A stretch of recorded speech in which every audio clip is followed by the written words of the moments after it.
గుంటూరు ఆసుపత్రి ప్రథమ స్థానంలో ఉంది. ఇక్కడ శాంక్షన్డ్ బెడ్లు 1270 ఉంటే ప్రతిరోజు ఇన్పేషెంట్లు 15 నుంచి 1600 దాకా వస్తున్నారు. ఫంక్షనల్ బెడ్లు కూడా దానికి అనుగుణంగా ఉన్నాయి.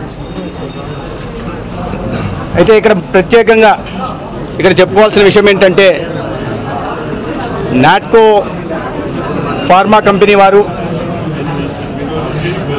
ఈ ఆసుపత్రిలో క్యాన్సర్ కేర్ హెల్త్ కేర్ కోసం భవనాన్ని నిర్మించి ఇవ్వడం జరిగింది.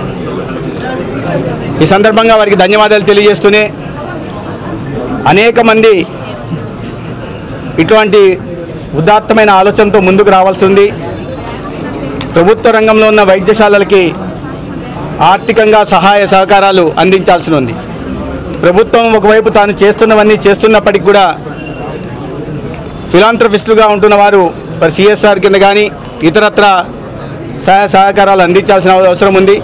అదే సందర్భంగా Guntur Gymkhana medical college old students alumni ఏదైతే ఉందో వారు కూడా దాదాపు 100 కోట్లతో ఎంసీహెచ్ వాడికి ఇతర సౌకర్యాల మౌలిక సదుపాయాల కల్పన కోసం కూడా సహకారాలు అందించడం జరిగింది.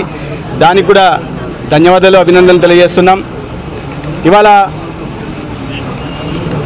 సిటీ సిమ్యులేటర్తో బ్రాకీథెరపీ అదేవిధంగా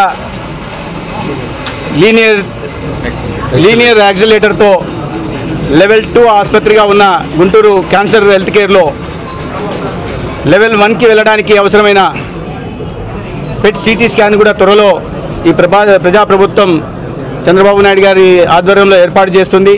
దాంతో రాష్ట్రంలోనే లెవెల్ 1 హాస్పిటల్గా గుంటూరు జనరల్ హాస్పిటల్ అభివృద్ధి చెందుతుంది.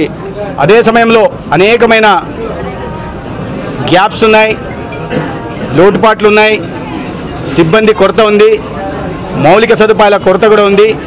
దీని మీద ప్రత్యేకంగా ఇప్పటికే గౌరవ కేంద్ర మంత్రివర్యులు తమ్మినేని చంద్రశేఖర్ గారు ఒక విడత రివ్యూ మీటింగ్ నిర్వహించడం, దాంట్లో దాదాపు 20 అంశాలు గుర్తించడం, ఒక ఇమీడియట్ యాక్షన్ ప్లాన్తోనూ అదేవిధంగా లాంగ్ టర్మ్ యాక్షన్ ప్లాన్తో వీటినన్నింటినీ పూర్తి చేసి ఒక అద్భుతమైన వైద్య కళాశాల వైద్య ఆసుపత్రిగా గుంటూరు జీజీహెచ్ని తీర్చిదిద్దుతాం.